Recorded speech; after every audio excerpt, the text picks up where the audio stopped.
I'm Jose Padua, and I'm happy to be reading for the Bridgewater International Poetry Festival. I'm going to read a poem from my book, A Short History of Monsters, which was chosen in 2019 by Billy Collins as the winner of the University of Arkansas's Miller Williams Prize. It's called MacArthur Park. When I was a kid, I thought the greatest record ever made was a 1968 mod orchestral rendering of Jimmy Webb's Lost Love opus, MacArthur Park.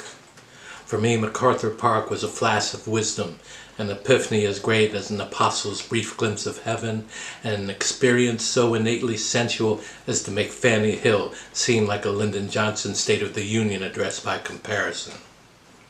As sung by that great drunken actor Richard Harris, who, if they'd had videos in those days, would appear crooning the words decked out in love beads, mirrored sunglasses, and a Paisley Nehru jacket. MacArthur Park was Fellini's La Dolce Vita, Beethoven's Fifth Symphony, and Dr. Seuss's Green Eggs and Ham, all boiled down to 5 bittersweet minutes in the American summer of love.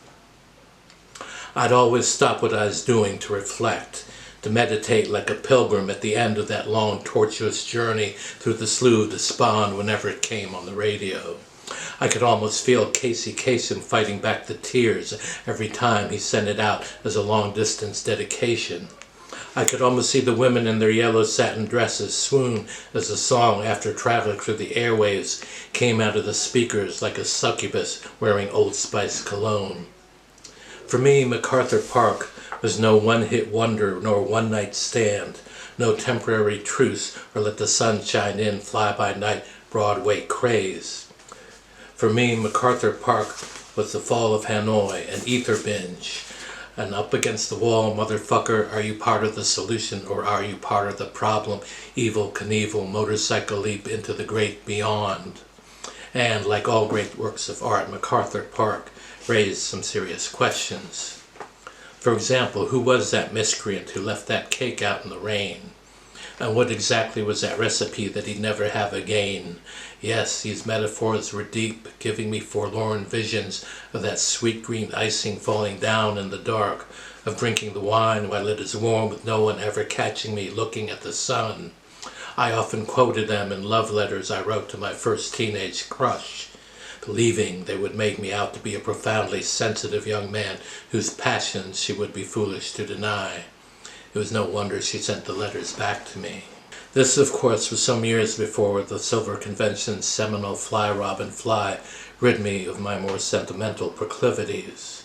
Before I sat back in cataleptic paralysis like one of Marcus Welby's patients, as a friend of mine from high school began singing They're Coming to America along with Neil Diamond when that hideous song came on the radio. Before I cringed in late-night horror film terror while another friend began chanting, we got a great big convoy running through the night, we got a great big convoy, ain't she a beautiful, as we headed east on Route 50 toward the beach in the dead of winter.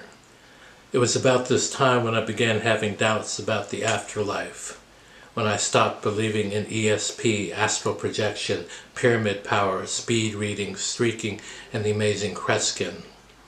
When I stopped believing the government was on my side.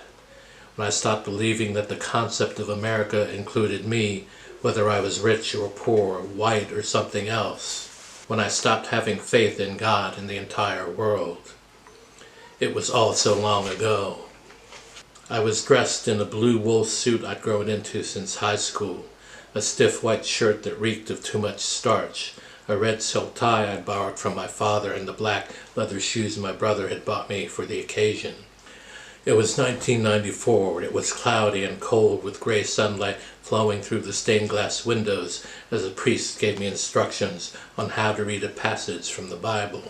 It was the same priest who had mumbled his way through the rosary during the wake the night before like a drunken Elvis impersonator, going through the motions of putting on a show, the priest who would later put words into my dead mother's mouth, a priest who had never met her, who had never known of her existence until she was gone, saying from the top of the pulpit, with his head held high in self-righteousness, how if she were here with us today, she'd be asking us to take the time to consider and reflect upon our lives as Christians. Holy Christ, I thought, she'd never ask us to do that. Because if she were alive and at a funeral, she would have shown some genuine respect for the dead, turned her head toward the ground, allowing the dead to speak through silence.